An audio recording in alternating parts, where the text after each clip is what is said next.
നമസ്കാരം, ഭാരത് ലൈവിലേക്ക് സ്വാഗതം. സാർ സ്വാഗതം. വന്ദേ മാതരം. വന്ദേ മാതരം പ്രശാന്ത്, വന്ദേ മാതരം.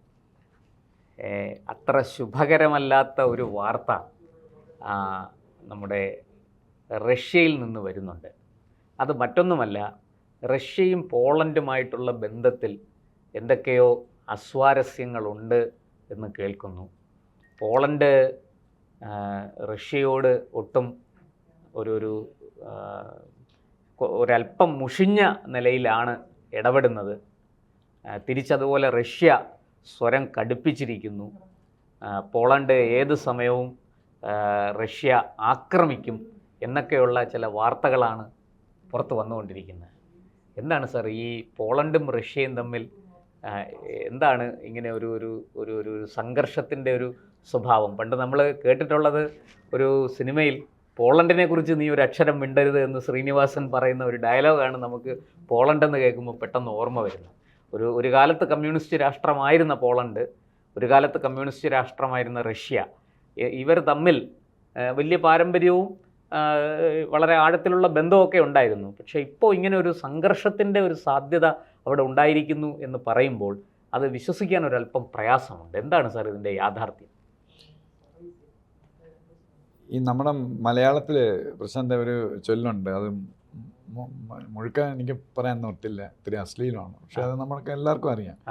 ചുമ്മാ ഇരുന്ന ഒരു സ്ഥലത്ത് ചുണ്ണാമ്പ് ഇട്ടെന്ന് പറഞ്ഞ പോലെയായി എന്ന് പറഞ്ഞാൽ ഈ പോളണ്ട് ഒരു നല്ലൊരു രാഷ്ട്രമാണ്, കുഴപ്പമൊന്നുമില്ല. അവർ പണ്ട് വളരെ വലിയ പവർഫുള്ളൊക്കെ ആയിരുന്നു, റഷ്യക്കാളും പവർഫുള്ളൊക്കെ ആയിരുന്ന കാലങ്ങളാണ് ചരിത്രത്തിൽ. പക്ഷേ പോളണ്ട് മറ്റേ കമ്മ്യൂണിസ്റ്റ് 1945 ശേഷം റഷ്യൻ USSRന്റെ കൂടെയുള്ള ഒരു സാമന്തരാജ്യം, കമ്മ്യൂണിസ്റ്റ് രാഷ്ട്രം. പക്ഷേ ഇവര് ഈ നാറ്റോ, ഈ മറ്റേ ജെയിംസ് ബേക്കറും നമ്മുടെ മറ്റേ നിക്സണാണോ, ഞാൻ മറന്നുപോയി, അമേരിക്കൻ പ്രസിഡന്റ്, അപ്പം ആരെന്നറിഞ്ഞുകൊണ്ട് ജെയിംസ് ബേക്കർ സ്റ്റേറ്റ് സെക്രട്ടറി, ഇവരെല്ലാം കൂടെ ചേർന്ന് മറ്റേ ഗോർബച്ചോവിനെ കൊണ്ടുവന്ന് മറ്റേ കരാറിലൊക്കെ ഒപ്പിടിച്ച്. അപ്പം ഗോർബച്ചോ പറഞ്ഞു, നിങ്ങൾ ഇങ്ങോട്ട് കയറും, ഞങ്ങളങ്ങോട്ടൊന്നും വരുന്ന പ്രശ്നമേ ഇല്ല, ഞങ്ങളെന്തിനാ അങ്ങോട്ട് വരണം എന്ന് ഈ അമേരിക്കൻ നാറ്റോ കൺട്രീസ് എല്ലാം കൂടെ പറഞ്ഞിട്ട് പതുക്കെ മാന്തി പറഞ്ഞ ഈ പ്രോമിസിന് അഗൻസ്റ്റായിട്ട് എല്ലാം മാറുന്നു. പോളണ്ടിനെ അവർ നാറ്റോയിൽ ചേർത്ത് ഇങ്ങനെ ഓരോരുത്തരായിട്ട് എന്ന് പറഞ്ഞാൽ പോളണ്ട് റഷ്യ ആയിട്ട് ഇതുണ്ട്, ലാൻഡ് ബോർഡർ അല്ല, പക്ഷെ വളരെ ക്ലോസ് ആണ്.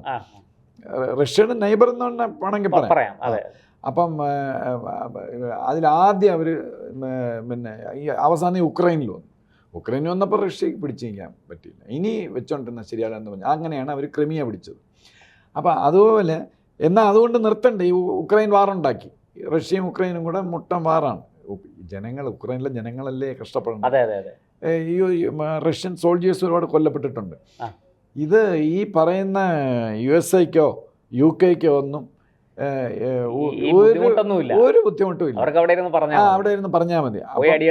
അപ്പം ഇവരിങ്ങനെ കുഴപ്പിച്ച് ഇങ്ങനെ വെച്ചിട്ട് അടുത്ത പതുക്കെ പോളണ്ടിൽ വെച്ചിരിക്കുകയാണ്. അതായത് ഇപ്പം ഈ റഷ്യയും പോളണ്ടും തമ്മിൽ ഉടക്കാനുള്ള ഒരു മെയിൻ റീസൺ എന്ന് പറഞ്ഞാൽ, ഈ നിങ്ങൾ ഉക്രൈൻ വാർ ആദ്യം റഷ്യ അടിച്ചു കയറി, പിന്നെ പതുക്കെ ഉക്രൈൻ ഇടയ്ക്കിടയ്ക്കൊക്കെ ഓരോന്ന് ക്ലിഞ്ചിങ് ആയിട്ടുള്ള ചില അറ്റാക്കുകളൊക്കെ നടന്നു.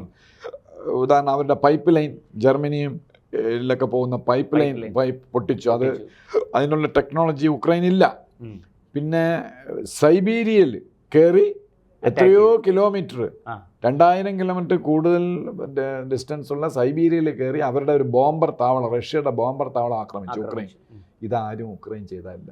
അത് മനസ്സിലാക്കാനുള്ള ബുദ്ധി പ്യൂട്ടിനുണ്ട്, നമ്മളെ ഇന്ത്യക്കാർക്കും ഉണ്ട്, നമ്മളെ പോലുള്ളവർക്കും ഉണ്ട്. ഇത് ഉക്രൈനുള്ള കപ്പാസിറ്റി, ശേഷിയൊന്നുമില്ല. ഇത് നമ്മുടെ നാറ്റോയിലുള്ള നേരത്തെ പറഞ്ഞ കുറുക്കന്മാര്, UK, പിന്നെ ഒരളവ് വരെ ജർമ്മനിയും ഫ്രാൻസും ഒക്കെ അതിനകത്തുണ്ട്. ഇന്ത്യക്ക് വളരെ വേണ്ടപ്പെട്ടവരാണ് ഇവരൊക്കെ. പക്ഷെ റഷ്യയായിട്ട് ഇവർ, ഞാൻ നേരത്തെ ഈ റഷ്യക്കാർ ശരിയല്ല എന്നുള്ളതാണ് ഇവന്മാരുടെ ഈ വംശീയ വെറി കാരണം ആണ് ഇവന്മാരാണ് ഈ ഉക്രൈനെ സഹായിച്ചത്. അല്ലെങ്കിൽ ഇന്ന ആത്ത് കയറിയൊന്നും പറ്റാം. അപ്പം ഇത് എനിക്കറിയാമെങ്കിൽ, പ്രശാന്തിനറിയാമെങ്കിൽ പിന്നെ പ്യൂട്ടിൻ അറിഞ്ഞൂടെ? അപ്പോൾ പ്യൂട്ടിന് ഇതറിയാം, പക്ഷെ there is no direct evidence clinching. പിന്നെ ഇവന്മാർ യുക്രൈൻ്റെ യൂണിഫോമായിട്ട് ഇവന്മാർ ഇവിടെ വന്ന് നിന്ന് ഓപ്പറേറ്റ് ചെയ്യും. ഇവരാണ് ഈവൻ സിന്ദൂറിലും പാകിസ്ഥാൻ്റെ കൂടെ ചൈനീസ് കമാൻഡ് സെൻറ്ററും അമേരിക്കൻ കമാൻഡ് സെൻറ്ററും ഒക്കെ ഓപ്പൺ ചെയ്തത് ഇവന്മാരിൽ നിന്ന് പഠിച്ചാണ്.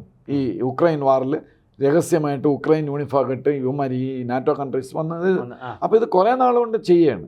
അവസാനം ഈ ഇവർ തമ്മിൽ അങ്ങ് ഉടക്കി. അപ്പോൾ ആദ്യം ഈ ശല്യം സഹിക്ക വയ്യാതെ പറഞ്ഞത്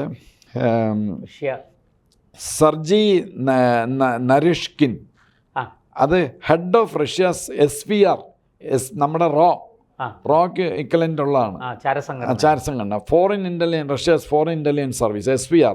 അതിൻ്റെ ഹെഡാണ് സർജി നരിഷ്കിൻ.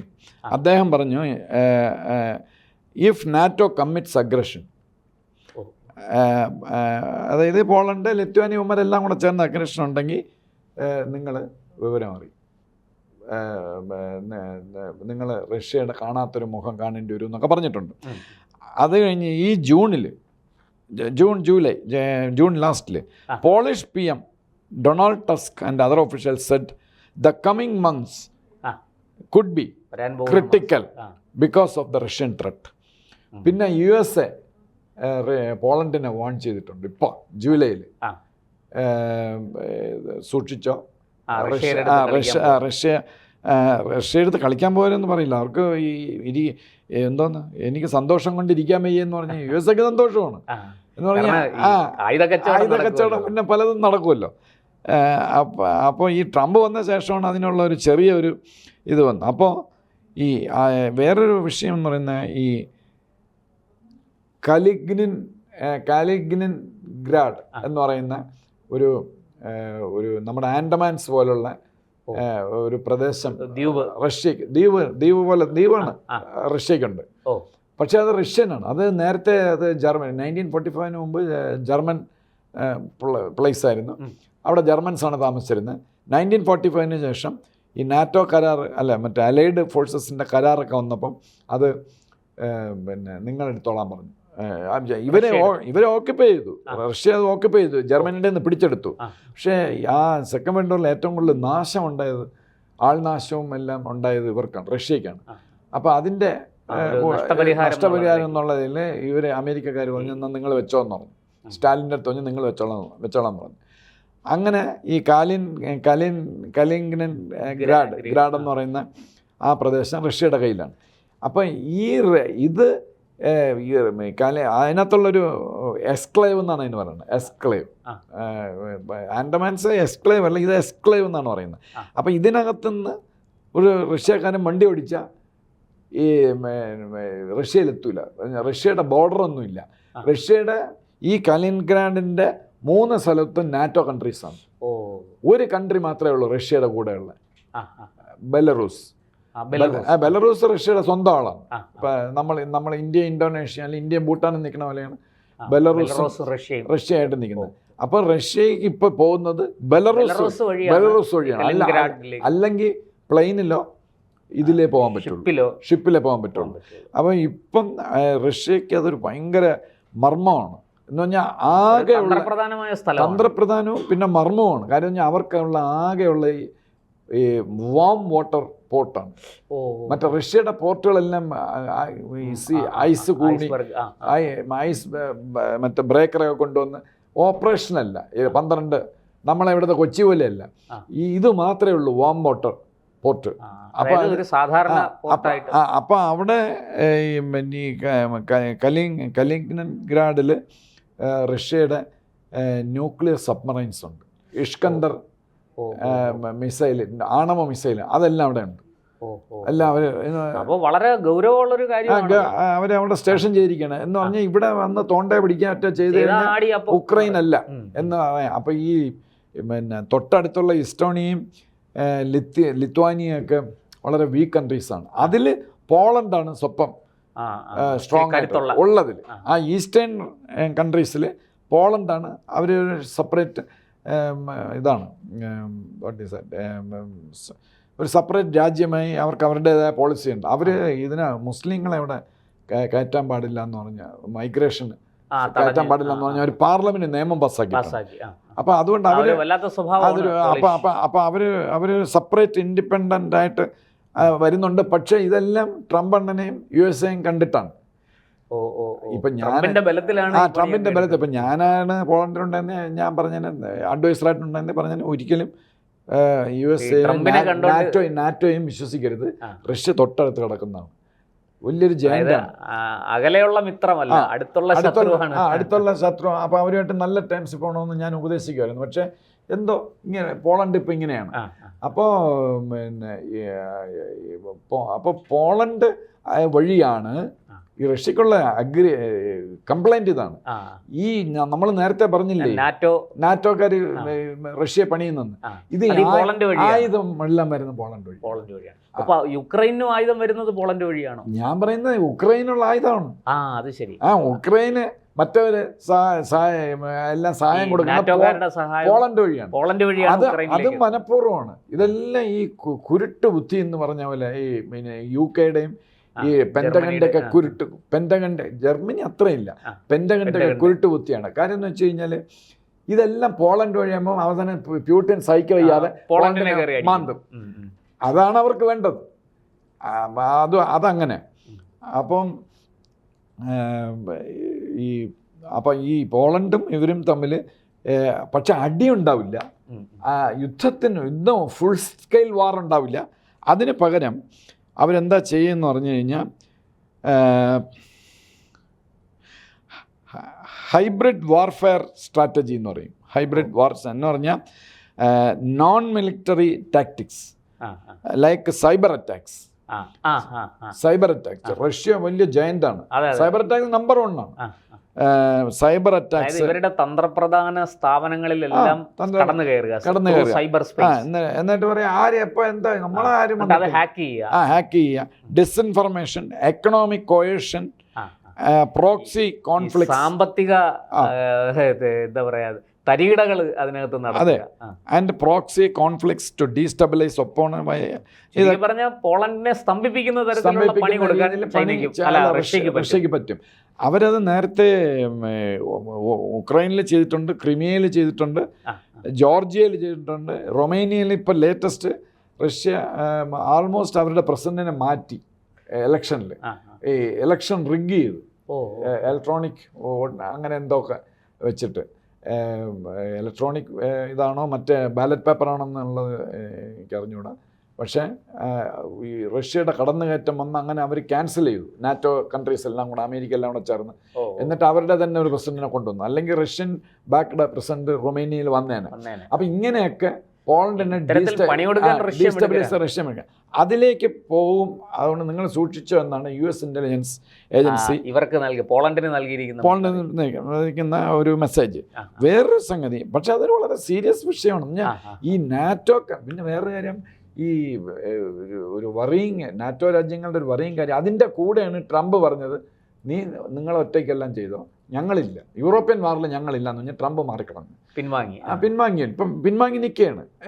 ഇപ്പം ട്രംപ് യോഗത്തിന് അങ്കാറയിൽ പോയെങ്കിലും ട്രംപ് റഷ്യയുമായിട്ടുള്ള അതിലൊന്നും ഇടപെടില്ല. നാറ്റോയുടെ ഒരു കാര്യത്തിലും ട്രംപ് ഇടപെടില്ല. നിങ്ങൾ 5% വെച്ച് കൂട്ടാൻ പറഞ്ഞു ഡിഫൻസ് ബഡ്ജറ്റ്, എല്ലാം ഞങ്ങളുടെ തലയിൽ വെച്ചാൽ ശരിയാവില്ല എന്ന് അവർ പറഞ്ഞു. അങ്ങനെയൊക്കെ ആണെങ്കിലും ഈ ട്രംപ് ഇപ്പോൾ ഈ നാറ്റോ മീറ്റിങ്ങിൽ പങ്കെടുത്ത് തിരിച്ചു വന്നിട്ട് ശേഷമാണ് BBയുടെ ബോസ് ആരാണെന്ന് അവനറിയാം എന്നൊക്കെ സ്റ്റേറ്റ്മെൻ്റ് ഒക്കെ പറഞ്ഞത്. അപ്പോൾ ഈ ഇതിനകത്ത് ഈ എങ്ങനെ ഒരു റഷ്യക്ക് ഇതുപോലുള്ള രാജ്യങ്ങളെ സ്തംഭിപ്പിക്കാൻ പറ്റും? നിങ്ങളൊരു സിനിമയുടെ കാര്യം പറഞ്ഞല്ലോ നേരത്തെ നമ്മളെ തുടക്കത്തിൽ ഇൻട്രൊഡക്ഷനിൽ. അപ്പൊ അതേപോലെ ഉള്ള ഒരു സംഭവമാണ് 2016 നെറ്റ്ഫ്ലിക്സിൽ ഓക്യുപ്പൈഡ് എന്ന് പറഞ്ഞ നല്ലൊരു മൂവിയാണ്. ഞാൻ 2 പ്രാവശ്യം അത് കണ്ട്. ഓക്യുപ്പൈഡ് എന്ന് പറഞ്ഞ് നോർവേ, റഷ്യ, ഞാൻ ഈ പറഞ്ഞ ഈ ഡിസ്ഇൻഫർമേഷൻ ക്യാമ്പയിൻ, സൈബർ അറ്റാക്സ്, മറ്റേ ഇതുണ്ടല്ലോ റിഗ്ഗിങ് ഇലക്ഷൻസ്, അങ്ങനെ ഇങ്ങനെയൊക്കെയുള്ള പവർ ഗ്രിഡിനെ സ്തംഭിപ്പിക്കുക. കംപ്ലീറ്റ് നോർവേ ഇരുട്ടായി പോകും. നോർവേ ഭയങ്കര തണുപ്പാണ്. മാത്രമല്ല 6 മാസം അവിടെ ഇതില്ല, സണ്ണില്ല. അങ്ങനെയൊക്കെ ഉള്ള. അപ്പോൾ അവർക്ക് ഈ എനർജി എന്ന് പറഞ്ഞ പ്രധാനമാണ്. അപ്പോൾ അതിലെ തീമെന്ന് പറയുന്നത് ഈ സായിപ്പ് ഒരു ഫിലിം എടുത്താൽ നമ്മൾ വിചാരിക്കുക ഇങ്ങനെയൊക്കെ സംഭവിക്കുമെന്ന്, പക്ഷേ അത് കുറച്ച് കഴിയുമ്പോൾ അതുപോലെയൊക്കെ സംഭവിക്കും. അങ്ങനെയാണ് ഇപ്പം നമ്മൾ വേൾഡ് ഹിസ്റ്ററിയിൽ പലതും കണ്ടുകൊണ്ടിരിക്കുന്നത്. അതിലൊന്നാണ് ഈ ഓക്യുപ്പൈഡ്. ഞാനിത് കണ്ടത് 2017 മറ്റോ ആണ് ഞാൻ കണ്ടത്, 17 18 ഇപ്പോൾ എത്ര വർഷമായി? 8 വർഷം, 26. ഇപ്പോഴാണ് അത് ആക്ച്വലി നടക്കുന്നത്, മെറ്റീരിയലൈസ് ചെയ്തത്. റഷ്യ ഇങ്ങനെ ഭീഷണിപ്പെടുത്തിയിരിക്കുകയാണ്, പോളണ്ടിനെയും ഫിൻലൻഡിനെയും ഒക്കെ ഭീഷണിപ്പെടുത്തിയിട്ടുണ്ട്. ഈ നോർവേക്ക് സംഭവിച്ച ഈ റഷ്യയുടെ ഇതുകൊണ്ട് നോർവേക്ക് എന്തൊക്കെ സംഭവിച്ചെന്ന് ആ ഫിലിമിൽ ബ്യൂട്ടിഫുള്ളായിട്ട് പറഞ്ഞിട്ടുണ്ട്. പക്ഷേ അങ്ങനെ പിന്നെ ഇവർ തമ്മിൽ അടിയായി. ഈ ഫിലിം ഇറക്കിയ ശേഷം നോർവേയും റഷ്യയും തമ്മിൽ അങ്ങോട്ടും ഇങ്ങോട്ടും അടിയെന്ന് പറഞ്ഞാൽ അങ്ങോട്ട് വെർബൽ ബാറ്റിലായി. ഒരു സിനിമയുടെ കാര്യം കഴിഞ്ഞാൽ അത്രമാത്രം അത് കറക്റ്റായി എന്നുള്ളതാണ് അവരുടെ ഇമാജിനേഷന്. ഈ സായിപ്പിന്റെ ഇവിടെയും പോളണ്ടിന്റെ ഭാവി ഏകദേശം അതുപോലെ ആവുമോ എന്നുള്ള ഒരു ഇതാണ്. ട്രംപിനെ വിശ്വസിക്കാൻ, ആയുധം എടുക്കാതെ റഷ്യ പണി കൊടുക്കാൻ എടുക്കരുത്. അതെ അതെ, അത് അങ്ങനെ ഒരു ആക്രമണം ഉണ്ടായാൽ അതിനെ അതിജീവിക്കാൻ പോളണ്ടിന് അത്ര പെട്ടെന്നൊന്നും സാധിക്കില്ല. അതുകൊണ്ട് അമേരിക്ക പറയുന്നത് അല്ല, നോക്കിയും കണ്ടും ഒക്കെ നിന്നോണം എന്നാണ്. റഷ്യയുടെ അടുത്ത് വെറുതെ ഉരയ്ക്കാൻ പോകരുത് എന്ന് പറഞ്ഞില്ല, പക്ഷെ നിങ്ങളുടെ കാര്യങ്ങൾ ഞങ്ങൾ നോക്കണ്ടേ. പിന്നെ ഈ കാലിൻഗ്രാഡ് എന്ന് പറയുന്ന സ്ഥലം 90% റഷ്യൻസ് ആണ്. അത് കംപ്ലീറ്റ് ജർമ്മൻസ് എന്ന് അവരെ എല്ലാം എക്സ്പെൽ ചെയ്തിട്ട് 90% റഷ്യൻസ് ആണ്. അത് മറ്റേ അവിടെ ഒരു നല്ല പോർട്ടുണ്ട്, അത് വളരെ പ്രധാനപ്പെട്ട ഇതാണ്.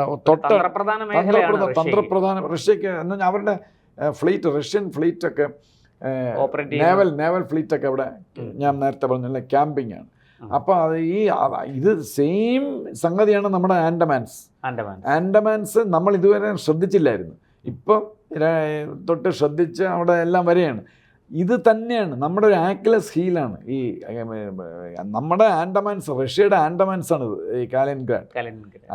അപ്പം തീർച്ചയായിട്ടും ഈ പറഞ്ഞതുപോലെ പോളണ്ടിൻ്റെ ഭാവി അതെന്തെങ്കിലുമൊക്കെ മണ്ടത്തരം കാണിച്ച് കൊണ്ട് കളഞ്ഞു കുളിക്കണ്ട. റഷ്യ ഒരു തുള്ളി ചോര ചീന്താതെ, ഒരു വെടിയുണ്ട പോലും പായിക്കാതെ പോളണ്ടിനെ അടിയറ പറയിക്കാൻ കരുത്തുള്ളൊരു രാഷ്ട്രമാണ് റഷ്യ. ആ സത്യം തിരിച്ചറിഞ്ഞുകൊണ്ട് മുന്നോട്ട് പോട്ടെ. അല്ല, അതിനകത്തുള്ളൊരു ഡേഞ്ചർ, ഇത് വേണമെങ്കിൽ World War III ആകാം. ഇതൊക്കെ ഇതെല്ലാം കാൽക്കുലേഷനാണ്. ഇത് തെറ്റി ഒരു ഫ്ലൈറ്റിനെ ഒരു വിമാനത്തെ പോളണ്ട് വെടിവെച്ചിട്ടെന്ന് വെച്ചോളൂ, ഈ കഥ മാറി. അപ്പൊ ഇത് ഫ്ലാഷ് പോയിന്റ് ആണ്, പിന്നെ ചരിത്രമാണ്. ഇത് ഫ്ലാഷ് പോയിന്റ് ആണ്. അപ്പോൾ സാർ, അങ്ങനെ ഒരു അവസ്ഥ ഉണ്ടാകാതിരിക്കട്ടെ. ഈ പറഞ്ഞതുപോലെ നാറ്റോ സഖ്യരാഷ്ട്രങ്ങളെയും അമേരിക്കയും ഒക്കെ പൂർണ്ണമായിട്ടും വിശ്വസിക്കാൻ പറ്റത്തില്ല. ഉക്രൈനിന് സംഭവിച്ച അപകടം എന്താണെന്ന് പോളണ്ടിന് അറിയാം. അതുകൊണ്ട് റഷ്യയുമായിട്ട് ഏറ്റുമുട്ടാതെ ഒരു സമാധാനത്തിൽ പോകുന്ന, ട്രംപ് പറഞ്ഞതുപോലെ മര്യാദയ്ക്ക് അടങ്ങി ഒതുങ്ങി ഒരു നയത്തിൽ പോയാൽ പോളണ്ടിനും നല്ലത്, റഷ്യയ്ക്കും നല്ലത്. വന്ദേ മാതരം.